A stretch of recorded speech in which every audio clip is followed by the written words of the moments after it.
On this episode of the Dudes and Dads podcast, we're talking with our friend Francis Disori about creating communities of hope.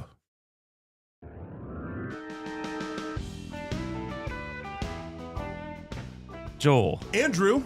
It is season 8. Oh my goodness. Episode 1. Oh my goodness. How has it been so long that we've Where been has the doing time this? passed? By the way, I did see, it came up in my memories on Facebook. I did see a photo of myself sitting in front of a laptop, sketching out the first ever episode of the Dudes and Dads podcast recently. That was the introduction one, right? Where we just interviewed each other. It was. And I had more hair.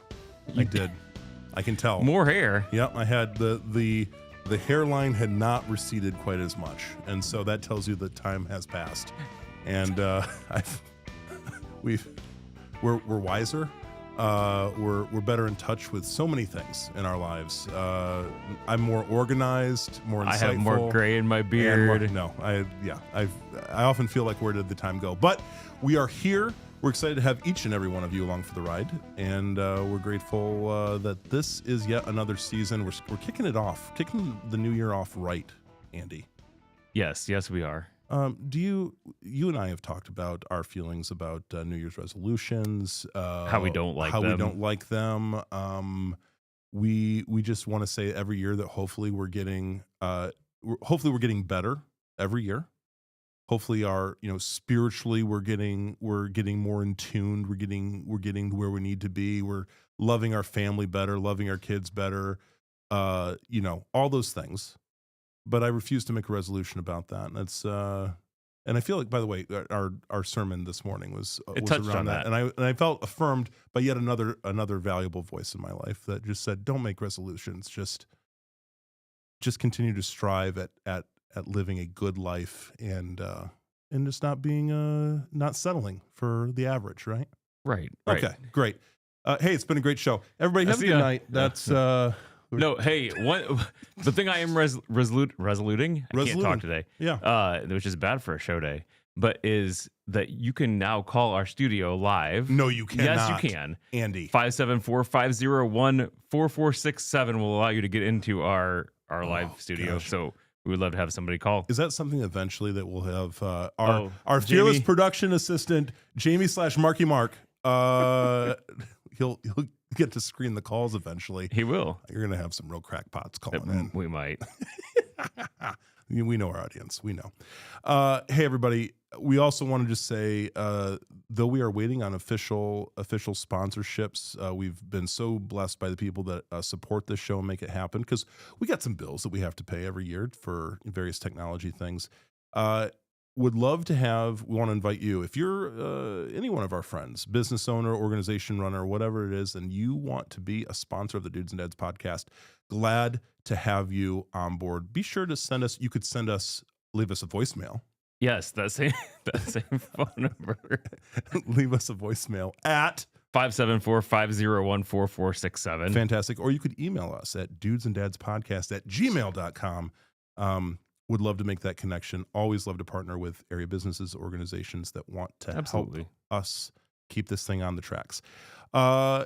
Anything else you have, Andy? Because we're starting the year off strong with just a real strong show notes. I'm just now making sure I'm checking everything off the list. Okay, great. Good? Wonderful. Excellent. Okay, without any further ado then, we want to welcome our friend Francis Disori, who has graciously agreed to travel from distant lands within this county. But I've learned that sometimes when I tell folks from this area, like, hey, there's a place over in Elkhart, which for those of you that are from our national listeners, it's not terribly far away. They act like it's from here to the moon. So anytime someone drives over 5 miles to come and see us, I feel like they've achieved great things. Right. So, Francis, welcome to the Dudes and Dads podcast. Glad to have you here with us. Thank you. Privilege. Thank you so much. He made the drive, and that alone tells me that he's a real winner. So, Francis, when this show is all about, as we've kind of mentioned before the show, this show is all really about, we want to connect our community, the people that have kind of entrusted us to like share stories and connect resources with people and to help so many of our our folks are parents, or they are providing care for people. And so whenever we hear about an organization that we think just needs to get more press, that needs to get more exposure, needs to have their story told more, we want to jump at that opportunity. So you lead such an organization in our community that provides just an essential, necessary partnership with folks and essential services. So we want to talk about that and your work at Lexington House. But first, we just want to talk about you a little bit. We want to get a little information about you. So this is what we call the dad stats. So you're a father, you've got family. So we just want to tell us like all the nice little biographical information that you want to put out on the internet right now about yourself, your family, kind of where you come from, where you were born. Because I'm picking up on a vibe that he is maybe not a lifelong Elkhart County resident, but we're going to find out. Well, we're going to be on the journey together. So tell us all the things you want to tell us about yourself in your life, my friend. Okay, very good. Yeah. Can do that. Yeah. First of all, I go to bed about 7:30 p.m. So we're keeping him up. Okay. Obviously, the people who know me are like, you really must. And I'm like, yeah, of course, I would do the drive, but stay up past my bedtime because 4 a.m. comes early. I'm an early riser and I win the morning. Yeah. Originally from northeastern Pennsylvania. Okay. Grew up Catholic American. Italian American, excuse me, grew up in a Catholic in a parish. And so family is 6. My dad, working class, World War II vet, drove ambulance for 4 years, active duty over in the Philippines and New Guinea. My mom was one of 14 or 15. I can't remember the math, but grew up in an orphanage and was a caregiver. So we have a family that's people of service. My sisters, I have 4 older sisters and an older brother. Brother served in the military. My siblings, nurses and or a school teacher and or social worker. Yeah. So I'm like, this is my pathway to serve and to serve our community. So I have a degree from Rutgers University, a master's degree of social work. Took back in the 80s, coming up on 40 years being a social worker.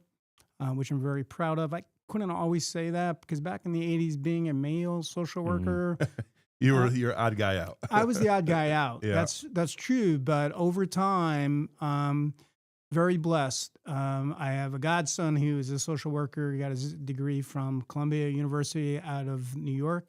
And my son has his degrees, master's from Indiana University of Social Work. And he does hospice work out in the Portland area. Oh, wow. And neither one and I have ever said, hey, go be a social worker. I said, go make money. Yeah. Or, marry rich. Yeah, and so both of them have done well, but they have found fulfillment in their lives. And so when we get together, and I enjoy their company. And so it wasn't too bad of a choice to go into social work. Yeah. Originally, I was looking at the seminary back through high school because I went to parochial school, and I was like, oh, that's a good pathway. It just did not feel right to me. I pursued some athletics, and then I realized, well, 5 concussions in football, probably not the best way to go, and that was way before the knowledge we have today. So I'm like, no, academics is the best way to go. Finally, since we were talking a little about Francis, since you asked, and I really don't like talking about Francis, impact for me is during my high school years in early 80s, definitely during my graduate years. I was a co-caregiver with mom for dad, who back in those days, Alzheimer's was a new term in early 80s. Hardening of the arteries were really the term.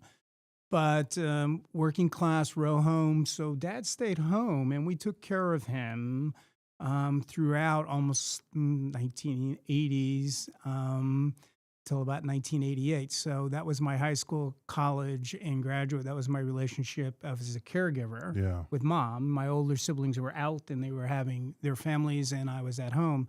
Made a huge impact for me, appreciation of life. And has led me to move into the field that I'm in now and working in mental health, brain health, with adults who have a history of severe persistent conditions, but eventually it led me down the road to working at a clubhouse. And clubhouses really are about bringing life back into people and like, let's work on the strengths. Let's have a need to be needed Yeah. rather than what's your illness? Because we're human beings, and that's Clubhouse. Yeah. And I really enjoy that about the model. I spent a lot of my time, my profession, first 38 years, hard to believe that's gone past, mostly in high acuity work, working first responders, working at state hospitals, work for two great nonprofits here in the Elkhart area, one being Oakland Psychiatric Center, which I work a good chunk of my career, and also for Faith Mission of Michiana during the pandemic, which was really interesting time. Which what a nice way to put that. Between those two experiences, I grew up a lot and was ready to take on this next pathway of stewarding Lexington House. One thing that a lot of people don't know about Elkhart County, we're really rich. Rich in kindness and humanity. And it is proof. And hear me out. There's 330 to 350 clubhouses around the world. The model's been around since 1948. Obviously, something's working. And in the United States, is about 220. And in Indiana, there's 11 clubhouses. You know how many clubhouses Elkhart County has? No. Wrong answer. I'd say 2. Oh, 2 would be a good answer, right? Because there are. So why does this county have 2 clubhouses? Right? There's 92 counties in Indiana. And we have 2 of the whatever. What does that say about Elkhart County and the communities of Goshen and Elkhart? We're Caring County. And the means, right? Because it is back to that richness of kindness and our humanity. So I will share a little bit about Lexington House because that's really what I want to talk about. So just specifically, you've talked about this clubhouse model. And it's a national model. There's certification, accreditation sort of things. And then it's expressed specifically within these clubs that are in communities. So break that down for us. Tell us a little bit about the clubhouse in general, and then you. Absolutely. So Clubhouse is an international. I was giving you the globe look rather international. Than Indiana. And with it, it starts with a need to be needed and a supportive community. Started in 48 out of New York City. Some individuals, so the folklore goes, but I'm pretty sure it's pretty accurate. Some individuals got discharged from a state hospital just north of Manhattan, started meeting at the steps of the library. And they said, hey, people don't really get us. And I'm paraphrasing because I wasn't there, but I read enough and have heard enough in the clubhouse world saying they don't get us. We need to support each other for employment, housing, and, they don't get us. We're human beings. We're not our diagnosis. We're not the illness. So eventually something came out of it called Fountain House. And Fountain House is the flagship of the clubhouses. It's in Hell's Kitchen. I think it's on 47th Street on the west side. And it was a donation of a property that had a fountain in the back. And so it began. And Clubhouse has really picked up traction in the 50s where they got some structure. They added some staff rather than just people coming together and saying, hey, we got to support each other. But how do we do that? And then in the 80s, they really took off. Took off means people said, there's value here. And what is the value? The real win is for people to come to Clubhouse and not be alone. And I've been in the game a long time, and I've worked on the full gamut of mental health for adults. Being alone is it is not okay, especially if you have a condition that's starting to become ill. So the episode for a mental health situation could arise quickly. By coming to club, you're not alone. Guaranteed there's going to be somebody there. Now, that doesn't mean that we don't do treatment at club. We link you to the systems. I mean, the nice thing about Lexington House is that we're 5 blocks from the Oakland 2600. The Goshen Clubhouse is right near here, Lakeview area, which is the main hub for Oakland. We will help if we can to get people there. If not, we will call for the necessary need to get people there. Yeah. And Oakland has this great system. They will come out. Mm-hmm. What a great community we live in, Yeah. right? Yeah. And so Clubhouse, the win is if you come here, you won the day. Rather than staying at home or what you call home, sleeping like a good chunk of the day in isolation, right? You know, again, that takes a lot of courage to come. So I'm inspired every day I go to work because I don't see it as it is work, right? But at the end of the day, I get inspired every day. People come in. I'm like, we're gonna have fun here. And then they say, what do you do at a club? Do you play games? Do you do arts and craft? That's a day program. The one element about mental health is that it doesn't discriminate. And when I mean it doesn't discriminate is that we have an amazing group of people who come to club because they come from all aspects of our community. And they bring such talents and gifts and energy. Wow, right? Yeah. So what do they do at a club? They run the business of Clubhouse in the work order day. You come to club, people say, what can I learn about club, right? Yeah. Best way to come for a tour. We're open 8 to 4. Most clubs are because we simulate a work order day. Okay. You show up, we'll show you. You'll see a lot of whiteboards because we only have 2 meetings a day. And the meetings are who's going to do what. Everything's voluntary at a clubhouse. Somebody tells you what to do. So you don't have to do anything. Showing up is the win, right? Yeah. All things are possible post. But if I can start doing some things like I used to do, oh my, confidence builds, resiliency comes back, color comes back into you and saying, if I can do this, I can do that. Right.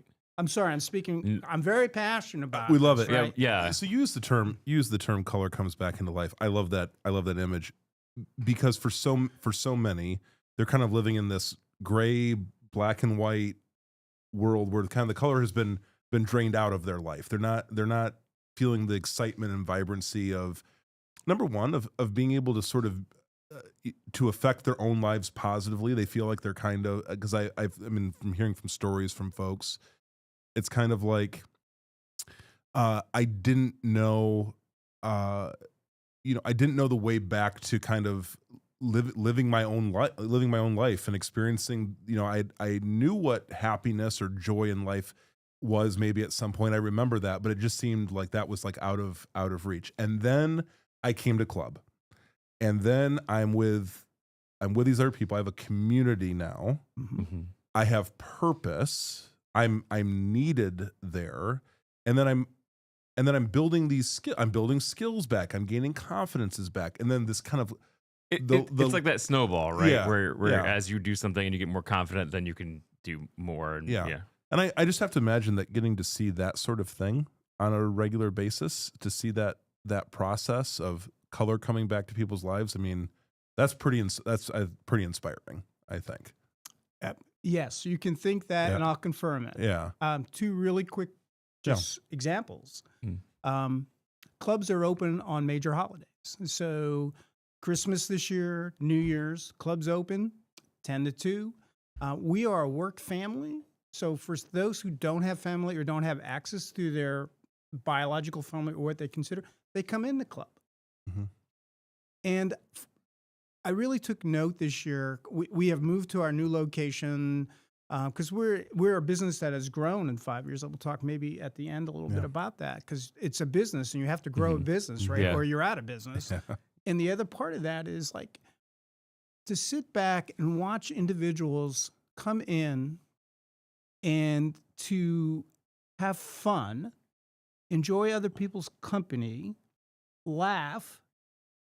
I was looking around and I was like, we played bingo. We had pizza bingo for New Year's and we created our own subs and we did some coloring and some other work. You said, well, that sounds like club. I said, we're not in work order day. It's a holiday. Just like all families, you don't do work on holidays. Right. You have fun and enjoy each other's company. And we had so much fun. People were laughing and I'm like, I've enjoyed when some of Oakland staff have dropped by the club because they see people in different outfits. Okay. we are so blessed to have in Oakland Psychiatric Center, Community Mental Health Center, and they're working on the. Imagine if you're not in one of those 92 counties that don't have one of those. What do you do then, right? We have, or a Faith Mission of Michiano. We have a lot of very good resources. Mm-hmm. So both Christmas and New Year's of this year, I was like, we're in a home, which has been converted into a clubhouse.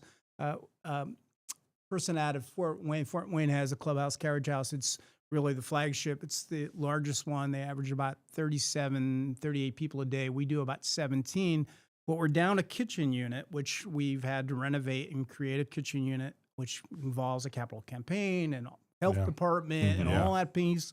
Yep. We're almost there. We're going to be there by February 1st. So our attendance will jump for that. But people are saying, you're an anomaly. Clubhouses usually start with kitchens. We're like, we really start with people coming together because they want to be connected with people, and we're proving that. Because we saw it during our clubhouse, the Lexington Clubhouse, started September 3rd, 2020.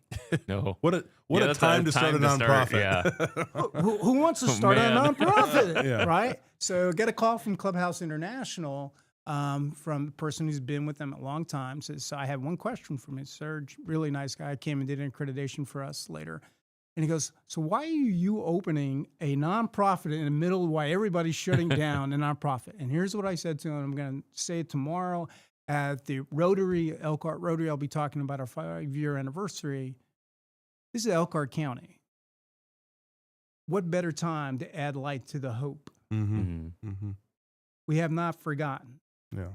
And we opened with $4,000, probably about 3 or 4 pending members, right? And River of Life Church, outstanding, again, a resource in the community at that time. They said, hey, we can't have funeral, we can't have wedding. We have all the space. We're like, we can use that. And we became really good at virtual clubhouse. Oh, wow. Because nobody else could. So playing field was even among all the other clubhouses because nobody else knew how to do it. And we're like, we do, and we don't have any bad habits because you guys have them because you've been running a clubhouse. So we grew, and we have grown significantly. Our budget is FY26 is going to be $300 and roughly $58,000, right? We have 4 staff full-time, which is awesome. We have an incredible board. I cannot say more. We just do. They get it. They're a working board. I rate them A+. People, A+ board, I'm saying I would go higher. They just get in it and they do it. Our partnerships, we have a good solid 12 base. Some go and some come, but some stay very consistent, like an Oaklawn, like Faith Mission. The Excel Center, which I don't know if you guys know about the Excel Center. It is a gem of Elkhart. It is an adult high school that if you only need a few credits or if you need a lot of credits, come be part of it. And it's free. It's underwritten by Goodwill. Okay. And they have done incredibly good work. Yeah. And we both had wings at the church. They had one wing, we had the other. And eventually we both left almost at the same time. Yet we are only about 2 blocks apart because we stayed in our community, and it's really been great. Yeah. So that gives you an idea of our community. Talk to me about, because I've heard you very clearly on it's not about diagnoses, it's about the person. Tell me the sort of person, kind of maybe a typical story or something of the type of person that is coming and being a member at your clubhouse. Because I know that there's a variety of folks, but kind of in generalities, what has that person's experience been up to the point that they've come to Clubhouse, and like what are they kind of, how are they getting their feet wet and kind of jumping in and getting involved? What tends to be kind of the general experience of someone? Okay. Before I get to that answer, I would just want to throw out for the audience to be a Clubhouse member, 18 or over, and a history of mental illness. Yeah. Okay. We don't ask you to bring in to verify. However, if there does come into question, we'll ask, hey, have you been medically diagnosed by a professional? But we start right out of the box with, we take you for your word. Yeah. Right? Are you 18 and do you have a history? because that's only fair to the integrity of the people who are in that clubhouse saying, okay, Sure. we all get it. We've Sure. all known the indignities and what range we've all gone through, but you're in the club because we all get. So who's going to make the coffee? Who's going to take care of doing the social media? Who's going to check Facebook? Who's going to write? That's club because we get busy with the work. Mm-hmm. Everybody puts the other stuff aside. Give you a good story. I just talked to him recently. One of our first, actually the first, Clubhouse, once you start coming, we have platforms within the system. One of the platforms is employment. We're not at like a lot of employment, but we help people. With our transitional employment, we have partnerships that we said, hey, we will have a job there. Our staff will go out, train this person for that. The employer doesn't lose any money because the staff of the clubhouse knows how to do the job. So if they call in, the staff goes in and covers the shift. Oh, wow. Yeah, right. Pretty good deal, right? Yeah. So one of our first persons who went through TE, transitional employment, and 6 to 9 month part where you have someone, and I happen to be the person on site with him, working with him in Kroger. And he was about 25, between 25 and 30, and it was his first job where he would draw down a paycheck, right? Mm-hmm. And didn't know how to get there because he couldn't drive, didn't have a car. So I didn't do it for, it's with. So there were some challenges in the going through, and I have the challenges today. If you ever go looking for a job, everything's online. It's not like Pat and Pet anymore. Right. So there were some challenges. We were able to work through some of the challenges. He worked for about 2.5, 3 years. He's now working for, and I will say it, he's working for the city. Yeah. Of Elkhart, doing really well. Yeah. Loves his job. Yep. In the meantime, he now has his driver's license and he has his own vehicle. That's awesome. Amazing. Yep. You'll see, if you choose to, our new marketing video that's coming out, he even comments, they helped him get a job. I'm like, we not just get, but you have maintained work for almost 4 years. Mm-hmm. Yeah. You have your own vehicle. And one of the things he shared with me, he goes, I don't have to be so dependent on my benefits now because I can do for me. Yeah. Mm. All right. So that's a story. Yeah. And I think that's where you were Yeah. hunting. Yep. I'll give you another story. If you went to our website and you see the videos that are there, one of the stories is about an individual who, when you're ill, you lose a lot of confidence, right? And you don't want to go out and be among people. It's a lot easier to just stay in bed for 12, 15, or 18 hours. And then you get up and say, I'm kind of tired. I've been sleeping all this time. This individual had some of that kind of behavior. Took a lot of courage to come to Clubhouse. We'll share with her family saying they get her at club. We don't get her. This individual now probably sleeps only 8 hours a day and is interactive with other human beings and does great things within our system, runs our ledger, which is our newsletter, and her talents are incredible. Yep. And not to put too fine a point on it, but in that same video, if I'm thinking of the right story, and I think I am, has overtly said, "Without Clubhouse, I'm not here anymore." Okay, Joel, you get a point. I've been marking you. I'm not going to go over here now, Mark. I ain't going to go there. But I'm impressed. You did your homework, both the Community Foundation, the podcast there, but you've also gone and done some homework on us. Yeah. To me, that's fulfillment. Golly.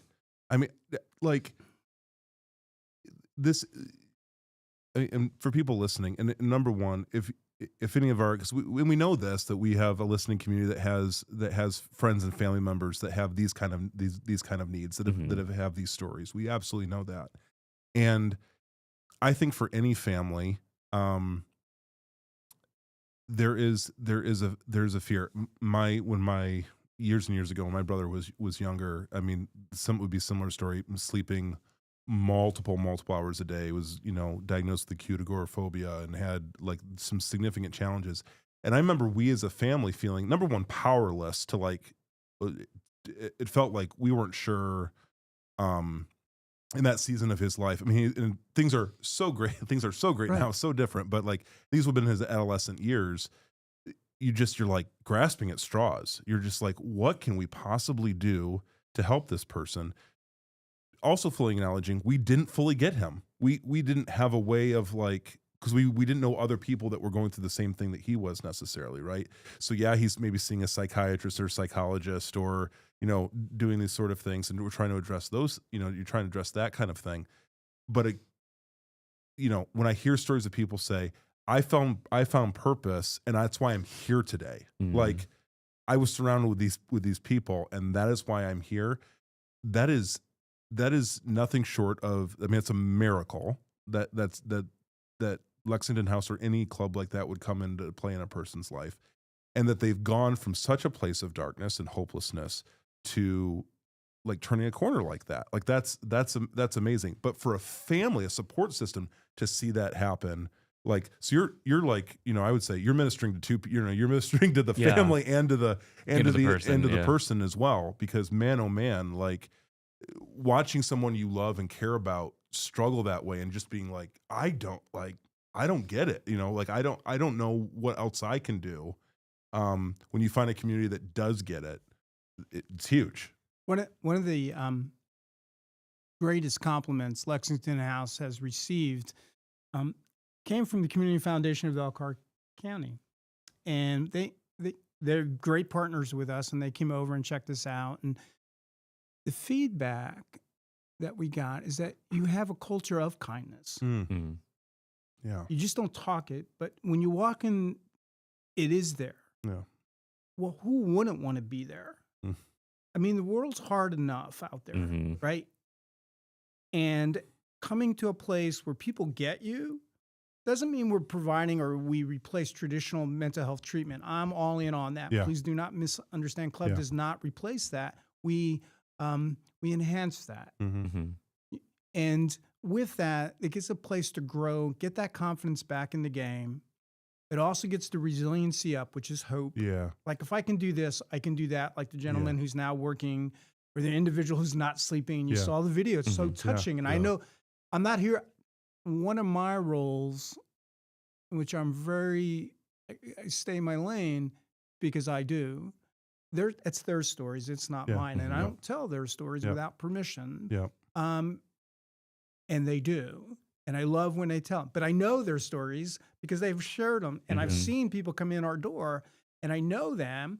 And I get to know them as human beings. And I know their backstory. And I get to meet their families. I had a situation just recently where one of our members was not having a good day and came to club and said, I need some assistance. And we're like, we help that individual get to that assistance because we were his working family. Yeah. Well, later on, the family circled back and said, thank you. Yeah. And it wasn't just, oh, thank you. It was so moving that the club was there. And I'm like, well, yes, Clubhouse works, doesn't work for everybody, right? But for those who do use it, people grow. Yeah. And I go back to Elkhart County.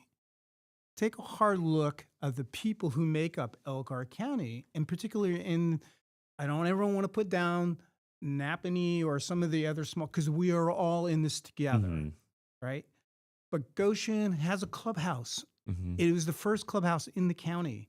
And they were known as the Elkhart County Clubhouse. And they said, eventually Elkhart will get one. Well, it took a pandemic to help bring us out, but we arrived. Now, Cordale is the clubhouse in right, downtown Goshen. Oh, yeah. And they're top shelf. Yeah. I think they're in their 12th year. And we are just blessed, but it goes back to Elkhart County and the soil being rich. Okay, keep going. Yeah, well, I think that goes to speak, like, just being the way that the Elkhart County Foundation comes in and says, you guys have a spirit and a feeling of hope and community and like all of that stuff. Like that just kind of goes to say, like, yeah, you are legit, right? You're not just manufacturing this to manufacture it. Like that's something that you can't manufacture. And yeah, to see that come through, it rubs off and it gives that sense of community for those who are involved with the club also. Like you said, you know, that's what you exist for. So, and I would say, so Francis, the other question I have is, because we're talking about all these great positive things that happen, there's challenges at Lexington House as well. I'm just, as a leader myself of an organization, in nonprofit work, I can just generally say that to be true. But you know, what are the challenges? I mean, from your seat specifically, leading the organization, and thinking, man, if I had a magic wand, and you could address those challenges overnight and fix them, I'm sure you would. But what are the sticking points for you in the job and the work? Like, what concerns you? What do you see organizationally that you're like, you would hope, and from a perspective of like calling other people in our community to action, to a point, to sort of make the club, take the club to its next chapter, to its next level, to improve it in some sort of way. What are the challenges? Sustainability. Yeah. Number one. Yeah. I mean, I come from the school that the challenges are really the journey. Mhm. And so we started in a pandemic. Mm. Our resiliency is how and a resolve was built. Mm. So the challenge only makes us stronger. But without the support of our partnerships, and we have great partnerships, and we have great donors. I mean, just when, without financing, it is challenging, right? Yeah, I mean, sure. without Right. financing, you're not going to keep the doors open. You can't have full staff. Right. So Clubhouse, Lexington, I'll speak for Lexington House because it's a business. Our budget I just talked about. So 1/3 of the budget is about grant. So we have good grant writing, right? Better than good is about 100,000 plus in grant writing, but you have no guarantees. Right. Mhm. And there's change in currents in grant writing, right? Then there's fundraising. We have the Monarch Gala, which we started growing in the garden here in Goshen, but now it's at the Crystal Ballroom downtown in Elkhart. Date and time for next gala? It is February 7th, and I brought you a handout for that. Beautiful. Side note, to run a nonprofit and do a fundraiser, you know how many fundraisers there are? A lot. Yeah, a lot. Yes, and then- a lot. So we hit a kind of a blind spot in fundraising. We didn't know it at first, but then eventually we're like, hey, this is going to work, and we're sticking with it. Day before the Super Bowl, there's only one other game in town. It's the Spa. They do a huge fundraiser. 800-900 people go, and it's out at the RV Hall of Fame. And we like Spa. We've coordinated. We're the other game because we're at the downtown at the Crystal Ballroom. So between the two of us, we're the two biggies on that particular day before the Super Bowl, where people are kind of saying, we're ready to go. Yeah, We yeah. got some energy. And so it's been nice. We've also created a second fundraiser, and because we've maturing as a business. And we said, so what can rival the Crystal Ballroom down there and being part of the 100-year anniversary and all that piece downtown Elkhart? Wellfield Botanic Gardens. Yeah. Mhm. Well, Which, if you haven't been to Wellfield, I've done 2 events there here recently, and I'm like, this is a gem. This place it's absolutely fantastic. And I haven't even, quite honestly, been there in the best part, like in the summer when everything is like all out, like that alone. So absolutely. It really is. Yeah. And we have a partnership with them. We've developed it. And our second fundraiser is in late summer, early fall. It's called Flutterfest. Wow. And Nice. we had this awesome band that came up. They just happened to be in Indiana, and they were just below Indianapolis doing a tour. And one person on our board says, because he's in the music industry, and said, hey, we made a connection. They're willing to drive up and do the gig. And we're like, yes. And they just rocked it. They were in music from the 1980s. Nice. So you guys were probably not born in the 80s. I was born. We were both alive in the 80s. Andy was more alive in the 80s. I was born in 79, the very Yeah, yeah. last half of 79, but I was born in 79. So your family may have played some music for the 80s, right? Absolutely. Yeah. For us who grew up in the 80s, Yeah. it was like, these people get it, and they rocked it. And That's the awesome. beautiful stage system they have now at the Botanic Gardens. Yeah, it's wonderful. It is rivals anything you see in Chicago or any very large cities. So kudos to them. So we're planning to have another one. Beautiful. So fundraising, grant writing, Yep. and then we have straight up donations. our donation window starts with a massive Christmas card that we send out, not the card being massive, but mailing for about 400 of our community. Just give them an update where we're at. We have an insert, which you'll see later. For those out there saying go to our website, you can see it. It gives you information about the clubhouse, has the QR code. I love these little QR squares, like just put your card, bang, you're there, as well as for the gala. And we just remind people, thank you. We don't ask. We just say we're out here. And if you want to know more about us, please visit us. Yeah. So we start in November and we finish it real out quick. in Let February. me interrupt you. Can you give the website so the people listening can go right to it? I can. Okay. Would you like me to do it I would love now? you to do it. God, you're fun. LexingtonHouse.org. Yeah. That's easy. Yep. I thought so.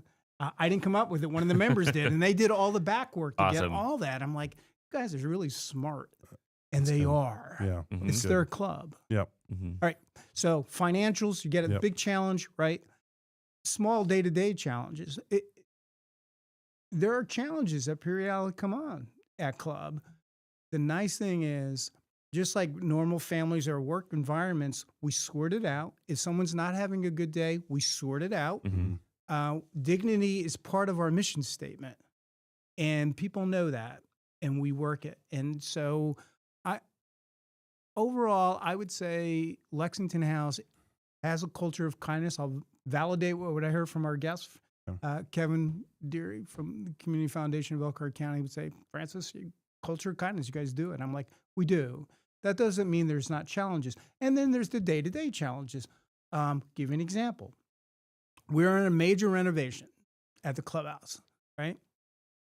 We have 2 bathrooms. That was the first thing I said when we bought this place. I said, we need 2 bathrooms. And one of them really has to be ADA. So I get in there, and we only had 3 weeks before we had to leave our lease at River Life, and things are getting really tight, right? And I'm like, Perfect scenario. We're going in the mini. So I'm doing, and we'll talk about transport. How are we doing on time? I know You're good. All right. So I'm driving down Hively to go pick up people on our run. We do like an 8-block run of our van to pick up people, and only in the morning and then in the evening. And if they want to go home, they can walk, or they can Uber, or they can take the trolley because there's a trolley spot. Anyway, I see this Bradley sign right outside of Homes Insurance, right next to Wendy's. I'm like, I've never seen that building before. It just disappears. But there was this huge Bradley sign. I'm like, I'm going to call. So person Bradley wasn't available. I went right to the owner. Never happens in real estate. We closed in 30 days. Amazing. Right? That's how grace moves through. And this is the story of Lexington House. People ask, you're not on Lexington House. You're not on Lexington Boulevard. How'd that happen? What's that all about? I'll tell you that in a minute if you like. But back to the first piece, Lexington House is the grace that goes through the people who make up Lexington House. It is not me or the board. It is all of us, and it starts with the members, and it really starts with the soil of Elkhart County. That's amazing. Yeah. So when talking about Lexington House with our community members, I think the things that I'm hearing are number one, people should come and take a tour. At least take a tour. Take a tour and see.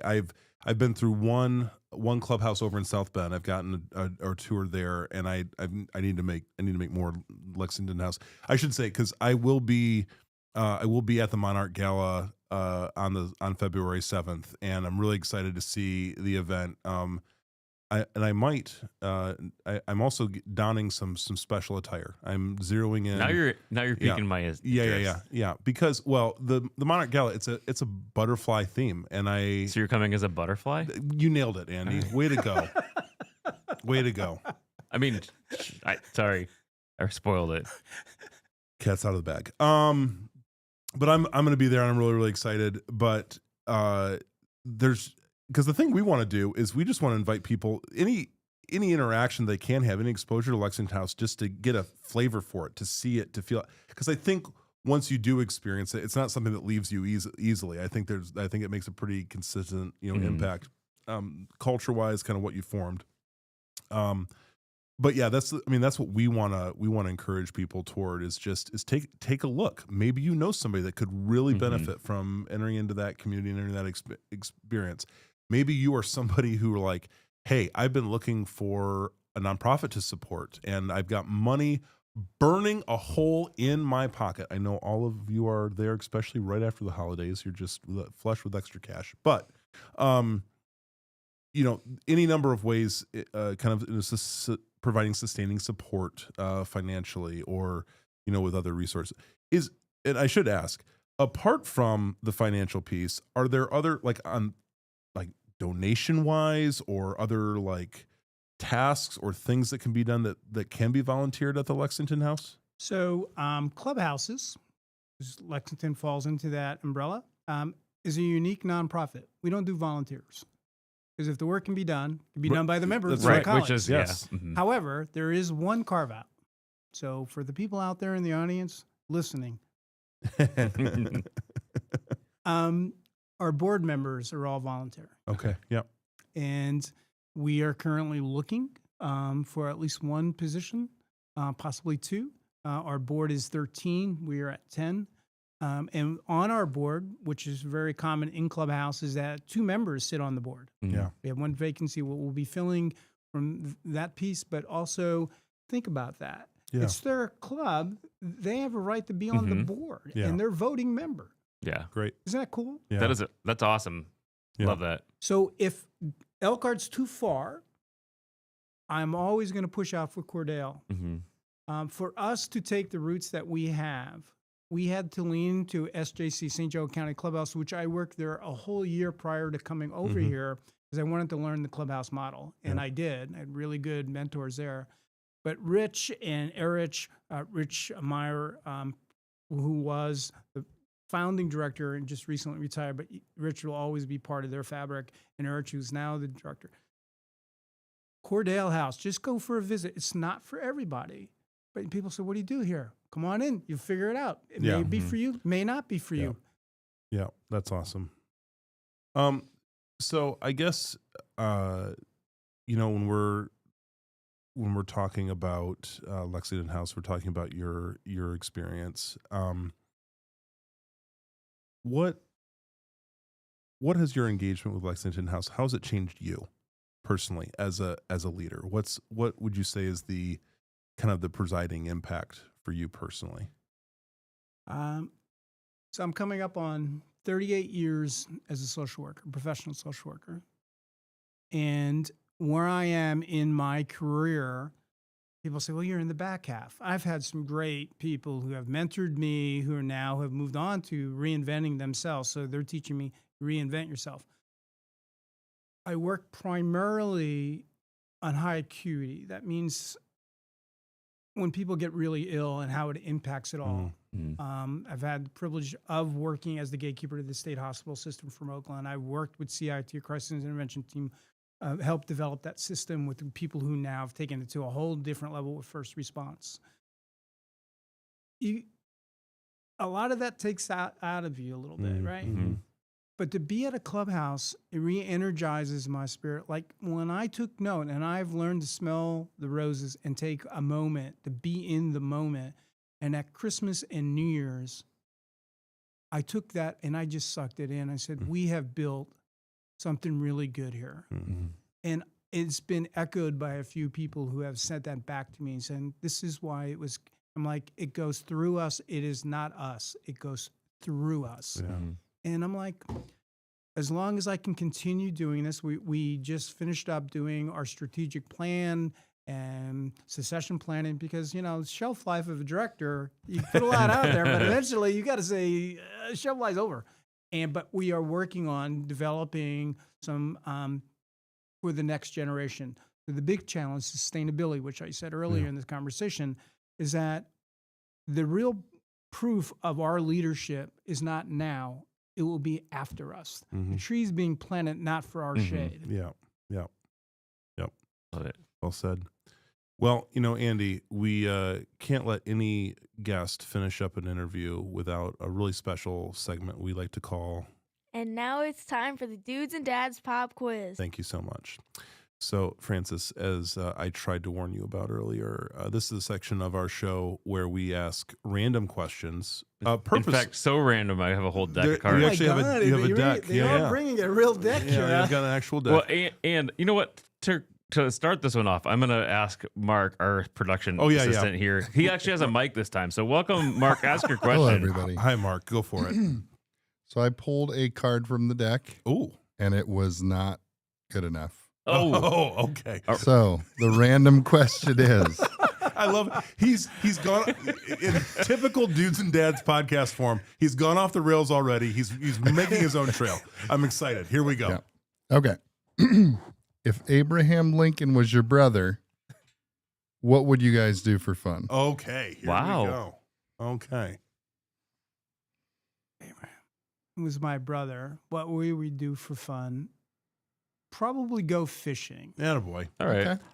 I bet Abe was into some fishing. He's an Indiana, Kentucky, Guaranteed. Illinois boy. He knows some fishing. Guaranteed. For sure. Fantastic.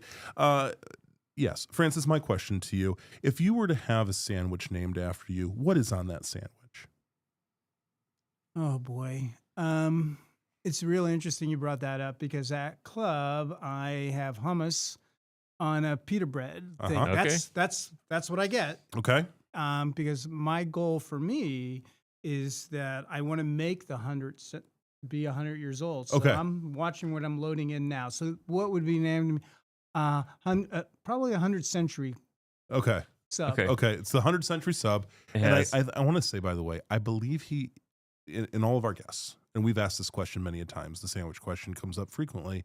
I want to say that Francis is the first time to ever mention hummus I with believe any so. guest. Which So congratulations. You're the Congratulations. first I did it first. Yeah. you've introduced hummus to the into the conversation. right. All right. What is your favorite gadget? My favorite gadget. That's a really good question. I'm really into tools, so I got to say a crowbar. Okay. It's amazing what one can do with a crowbar. I'm with you. Yeah. So many The number, many things. the number of times I've been like, if I just had a crowbar, for sure, that's happened. Hey, do we want to? You know what? Mark asked a fantastic question time around. We're gonna give him another shot. We're gonna see if we can up the weirdness on this one. Mark, what's your next question? We threw him off. The deep breath. He's got a thing. You're gonna have to give me a minute. We'll come All right, we'll back come to you. back on Come that one. back Okay. to me. I'll come up with You something. got another one, Andy? What are you most excited about right now? Ooh. Most excited about it right now. Being here with you all past Nice. my bedtime, Nicely having done. a lot of fun. Nicely done. At 5 a.m. tomorrow morning when I'm in the pool, I'll be thinking about you guys. I may even give you a call. All right. Hey. Okay, here's mine. Francis, because I also done some research on you, and not in a creepy way. You are a runner. I know this. Favorite running shoe? What do you go to? Oh, Brooks. I've been in plus 25. Mhm. And do you hear Yeah, Mark? uh-huh. Mark, can you confirm? Mark, first I of all, can Mark, confirm. no I'd offense, like- Mark. Are you a runner? I am not a runner, not even. I'm barely a walker. I did, in fact, work at a sporting goods store. Okay, that's in where. the shoe section. Okay, I've done some research, Brooks. That's I was shelf. I was recommended. It was recommended to me a while ago as a larger individual. The Brooks Beast does pretty well for the bigger runners, if I understand correctly. You wouldn't be wrong. Okay, fantastic. Well, confirmed. Okay, Brooks, it is. Okay, Mark, are you ready yet? I'm ready. All right, go for it, Mark.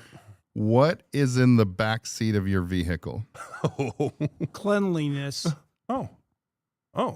It's I'm one gonna- of the upsides of being OCD, one of my characteristics, not who I am, but what I do.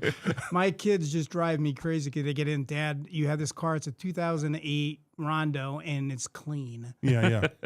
Cleanliness He is said in the back of that's my what's in the vehicle. back of his seat. I love Me, that. yeah, me too. Sure. Me as well. I have Yeah. 5 kids. I yeah. probably Clean could, as a whistle. I could put a whole bag of fries together. I may from my have a back seat. person living in the back seat of my. I don't know. So We wouldn't know. We wouldn't know for days. OCD not one of my strengths. Yeah. Okay. Fantastic. All right, Francis, what's the best piece of advice that you've ever been given? Ooh.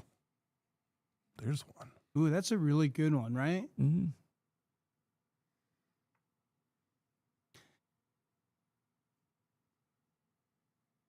be in the moment, obviously, is one.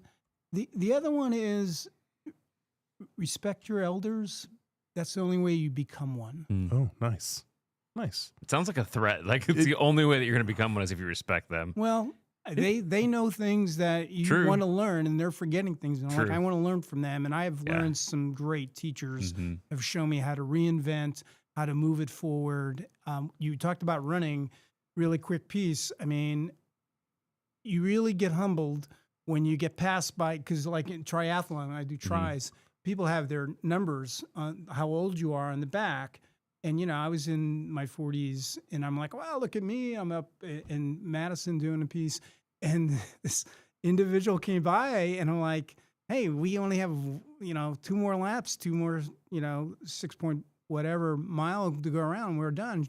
She goes, Sonny, I'm done. And then she went by. She was like 65 on the back of her calf. I'm like, boy, I just got humbled. Man. And that's what I love about the sport, because it's all, you know, right? And anyway, she has a lot to teach me. That's awesome. Joel, you got one? Are you good? Well, gosh, let's end with a really profound one. Francis, what do you want said about you at your funeral? I'll give the cliche that I ended on E, but made a contribution that the world was a better place by what I contributed. Beautiful. Love it. Wonderful. Well, Awesome. so you've successfully passed the quiz. Way to go, Francis. Nailed it. And I will say, Mark, I like this dynamic, man. Because it's like Andy and I kind of know the sort of questions we ask, but we added an element, a whole here new that element. we didn't even know what was going to happen, and total dudes and dads fashion, it all came together. So thanks, everybody. Hey, everybody, we want to say a big thank you again for tuning in. You can head over to dudesanddads.com for previous episodes, this episode's show notes. We'll have all of the Lexington House details over there at dudesanddads.com. Upcoming events, ways you can connect. Would love for you to check that out. What else, Andy? You can call our voicemail number, You can. 574-501-4467, and leave us a voicemail. You won't wake us up at 5 when you call us. That's call right. that number tomorrow. Yeah, just leave It'll a go message. to voicemail. We won't, whatever. Dudes and Dads Podcast at gmail.com is the email address where you can contact us with further show notes, ideas, pithy comments, harsh rebukes, whatever you're in the mood for. Whatever. Yeah. Okay. Well, hey, friends, thanks for tuning in for yet another episode. It's going to be a great 2026. I'm excited about this coming year. Me too. Good things are ahead. So until we see you next time, friends, we wish you grace and peace.